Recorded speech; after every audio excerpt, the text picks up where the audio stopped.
Oke, good listener 92,9 FM Mix Radio. Selamat pagi. Apa kabarnya Anda di pagi hari ini? Tetap masih semangat dong ya.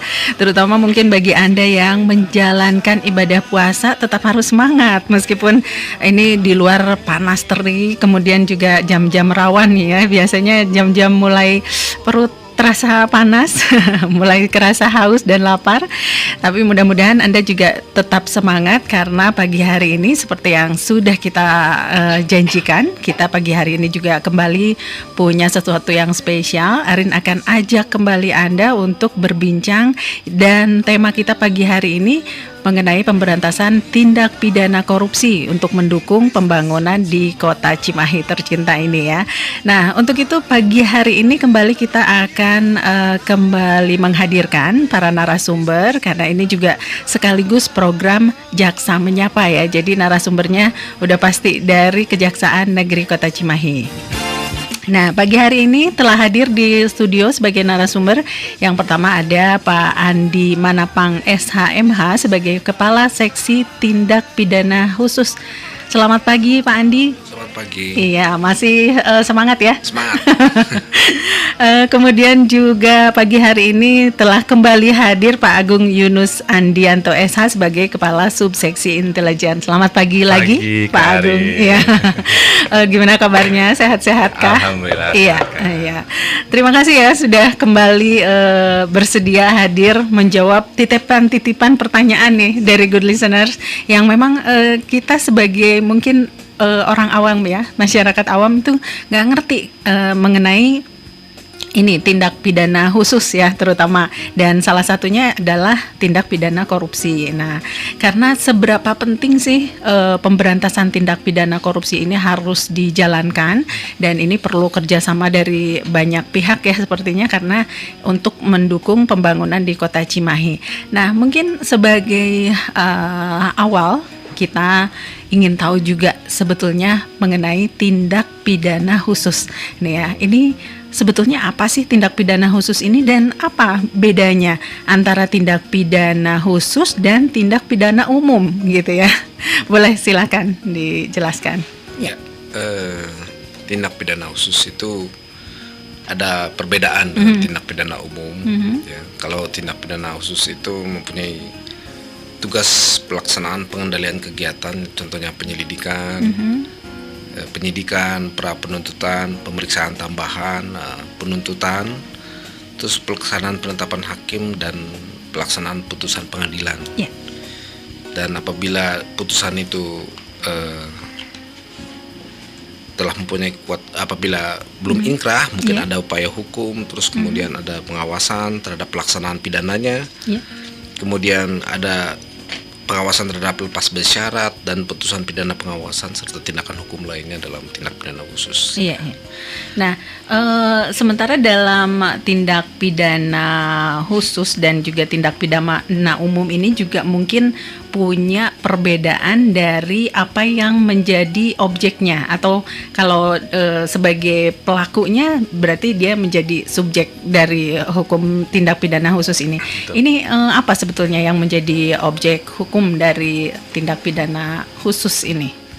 Baik, terkait dengan tindak pidana khusus, khususnya kalau di kita itu tindak pidana khusus itu untuk penyelidikannya, penyelidikan penanganan perkaranya itu terkait dengan tindak pidana korupsi, Kak. Tindak pidana korupsi, kemudian tindak pidana pencucian uang, kemudian HAM, cukai, itu tindak banyak pidana ya, ekonomi, banyak. ya itu yang khususnya yang bisa mulai dari penyelidikan, kejaksaan bisa melakukan dari awal gitu. Kalau tindak pidana umum, si penyelidikannya itu kewenangannya ada di kepolisian. Nah, kalau gitu. untuk objek tindak pidana khususnya untuk korupsi, objeknya itu pasti berhubungan dengan keuangan negara, Kak. Oh iya. Objeknya. Apakah objeknya itu berupa korporasi misalnya, atau instansinya, atau perorangannya, misalnya PNS-nya gitu, atau dua-duanya bisa?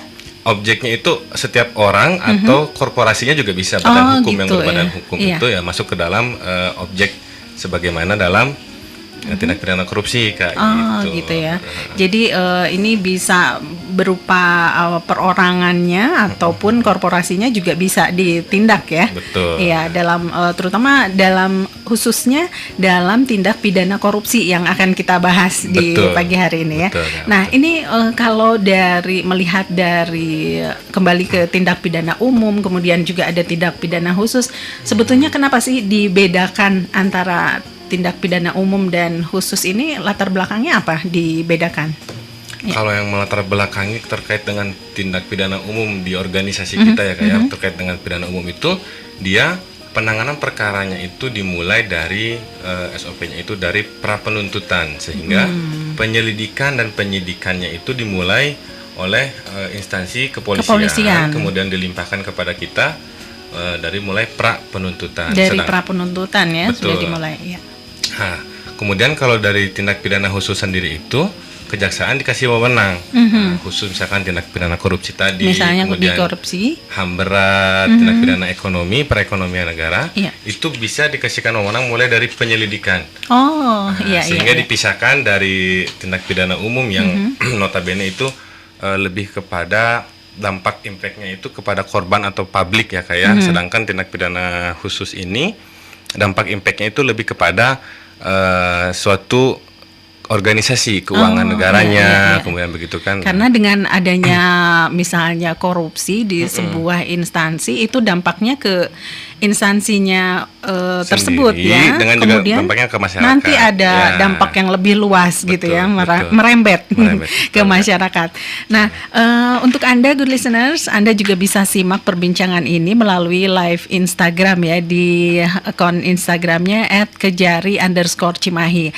Atau untuk Anda yang ingin menitipkan pertanyaan-pertanyaan seputar tindak pidana korupsi untuk mendukung pembangunan di Kota Cimahi ini, Anda juga bisa menggunakan WhatsApp interaktif di 0851612809929. Nah, salah satunya seperti yang tadi ya, perbedaan antara tindak pidana umum dan tindak pidana khusus ini, pertanyaan titipan dari good listeners nih. Apa sih sebetulnya gitu ya perbedaannya? Nah, mungkin nanti kita akan bicara, kemudian juga kita akan memperbincangkan lebih jauh mengenai tindak pidana korupsi sebagai bagian dari tindak pidana khusus ini. Dan sebelumnya kita simak dulu yang satu ini, tetap di 92,9 FM Mix Radio. Oke, good listeners, 92,9 FM Mix Radio. Kita lanjut kembali ya. Perbincangan kita masih mengenai pemberantasan tindak pidana korupsi untuk mendukung pembangunan di Kota Cimahi. Dan jangan lupa perbincangan ini juga bisa Anda simak melalui live Instagramnya di akun @kejari_cimahi, dan juga melalui web dan juga streaming kita di www.929mixradio.com. Nah, melalui itu Anda juga bisa sekalian DM Instagram, kemudian juga bisa WA interaktif di 085161280929. Dan masih hadir di studio sebagai narasumber Pak Andi Manapang, kemudian juga Pak Agung Yunus Andianto yang akan juga menjawab beberapa pertanyaan-pertanyaan dari good listeners ya. Nah, kembali ke tindak pidana korupsi ini ya, yang saat ini sedang kita perbincangkan. Menyoroti tindak pidana korupsi ini sebagai bagian dari tindak pidana khusus ya. Nah, ini apa sih yang dimaksud dengan korupsi itu sebetulnya? Kalau kita taunya pokoknya korupsi itu nyuri gitu ya. Nyuri tapi dalam bentuk di instansi gitu, pemerintahan terutama. Nah, sebetulnya korupsi ini sendiri apa sih, Pak? Boleh dijelaskan? Ya, kalau korupsi itu dalam kegiatan kita di kejaksaan sehari-hari itu semacam bentuk dari penyalahgunaan kewenangan atau mungkin penyalahgunaan jabatan atau posisi untuk memperoleh keuntungan pribadi, itu baik berupa uang atau jabatan atau keuntungan lainnya gitu ya.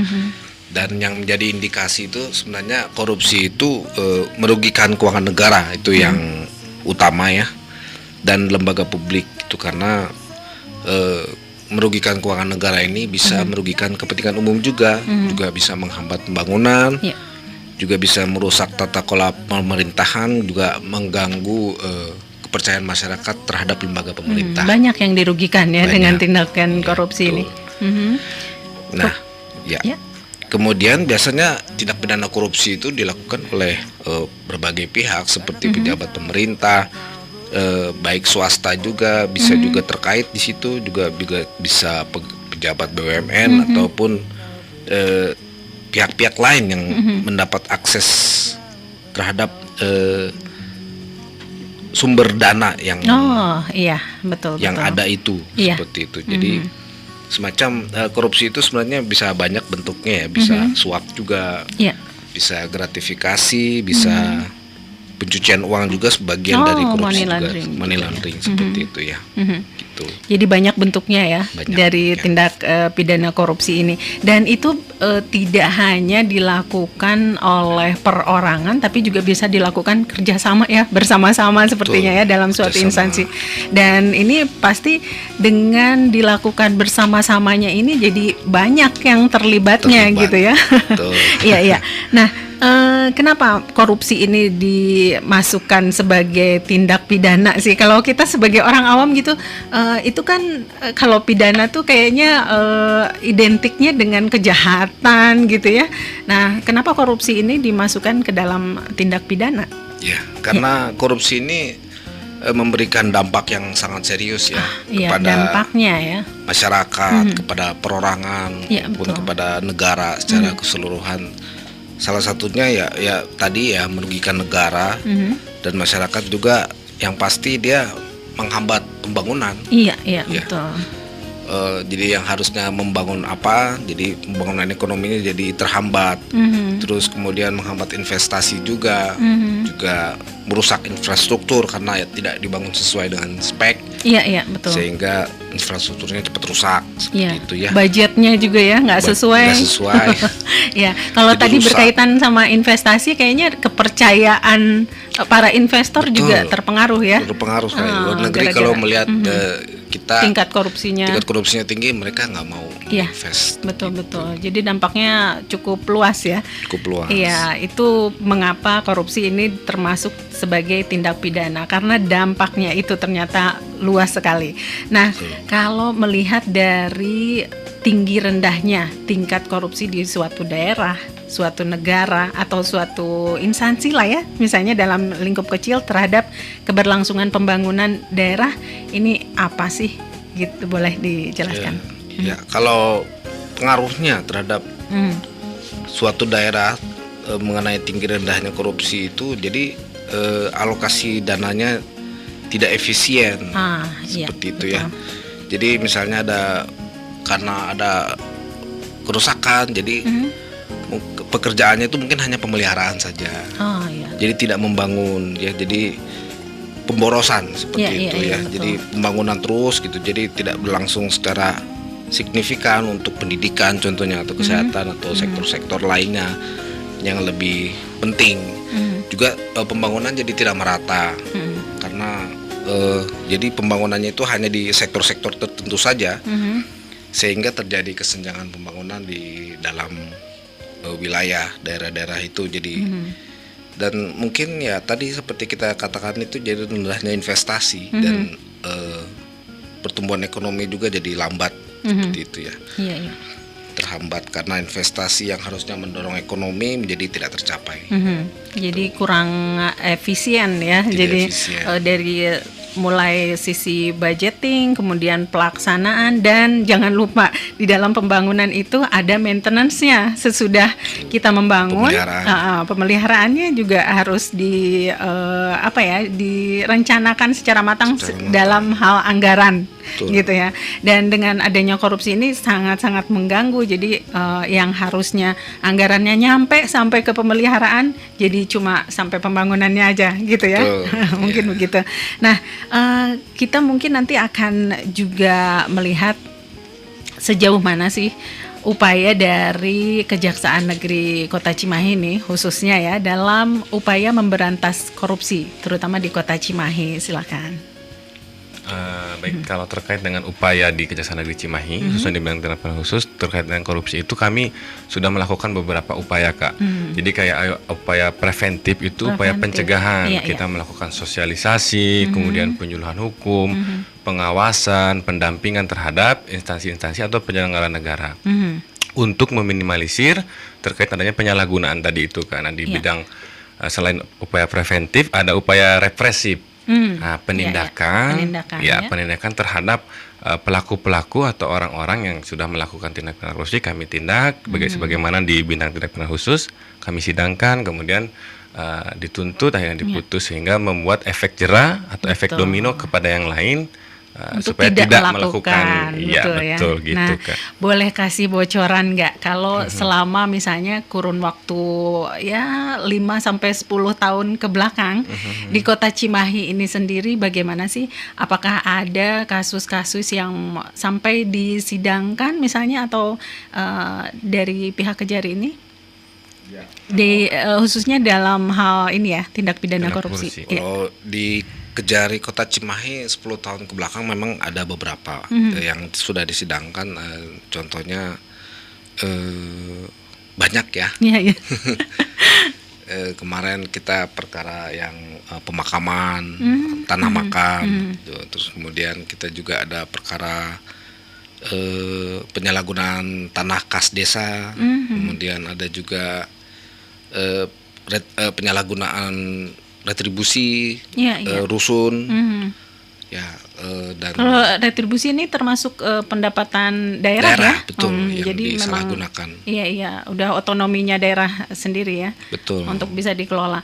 Nah ini mengenai kasus-kasus kemudian juga terutama dalam hal tindak pidana korupsi ini bisa kita lihat nggak di Instagramnya Kejari_Cimahi ini yang sudah disidangkan atau mungkin itu ada yang ya. Nah jadi untuk Anda good listeners boleh intip ya, sekali lagi Instagramnya Kejari Cimahi, akunnya @Kejari_Cimahi. Nah di situ juga Anda bisa lihat sejauh mana sih upaya yang tadi Pak Agung juga sempat sebutkan, banyak ya berbagai upaya, kemudian juga Pak Andi juga melengkapi. Sebetulnya Kejari Cimahi ini sudah banyak melakukan upaya memberantas korupsi dan terutama juga mencegah juga mungkin ya, biar nggak seperti tadi katanya efek jerak kalau misalnya kita sudah sampai menyidangkan kemudian juga membawa kasusnya untuk diselesaikan, itu pastinya jadi efek jerak untuk yang lainnya untuk tidak melakukan hal yang sama. Nah, mengenai tujuan yang ingin dicapai dengan upaya pemberantasan korupsi nanti akan kita perbincangkan lagi setelah yang satu ini. Tetap di 92,9 FM Mix Radio.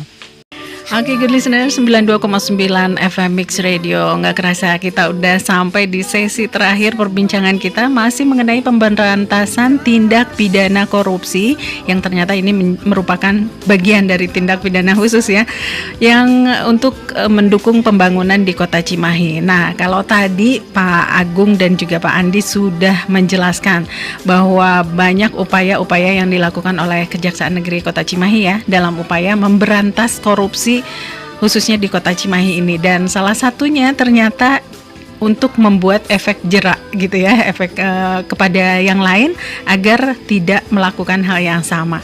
Nah, secara tujuan nih sebetulnya dari upaya-upaya yang dilakukan dalam memberantas korupsi ini, tujuan yang ingin dicapai ini apa sih, Pak? Silahkan. Baik, Kak. Jadi pada prinsipnya itu tujuan akhirnya outputnya ingin dicapai dari pemberantasan tindak pidana korupsi itu tadi yang disampaikan Pak Kasipitsus, kami setuju, itu untuk pemerataan, Kak. Jadi ketika ada suatu wilayah itu masih terdapat banyaknya tindak pidana korupsi, wilayah itu pasti tidak akan maju. Yang dirugikan adalah masyarakat tersebut, infrastruktur, kemudian pelayanan fasilitas kesehatan, fasilitas pendidikan, hampir seluruh aspek kehidupan masyarakat yang harusnya diberikan pelayanan oleh masyarakat, oleh pemerintah kepada masyarakat, akhirnya tidak tercapai. Nah, itulah ketidakseimbangan sosial, kemudian ekonomi juga, pertumbuhan ekonominya berkurang. Itu sih tujuannya, sehingga bisa masyarakat khususnya di Kota Cimahi ini terkait dengan pemberantasan Kota Cimahi bisa lebih maju, bisa lebih sejahtera, bisa lebih merata, lebih seimbang gitu sih. Kalau tingkat korupsi sudah bisa ditekan sedemikian rupa, apalagi kalau dihilangkan ya 100% ini pembangunan juga akan merata di semua daerah ya, termasuk juga di Kota Cimahi. Ayo dong, jangan korupsi ya, biar semuanya merata, dapat hal-hal, kemudian dapat juga perlakuan, kemudian juga layanan yang sama dengan daerah lain. Oke, dan sebagai penutup mungkin ya akan disampaikan untuk good listeners mengenai tindak pidana korupsi kemudian juga pembangunan di Kota Cimahi. Silakan disampaikan. Siapa duluan nih?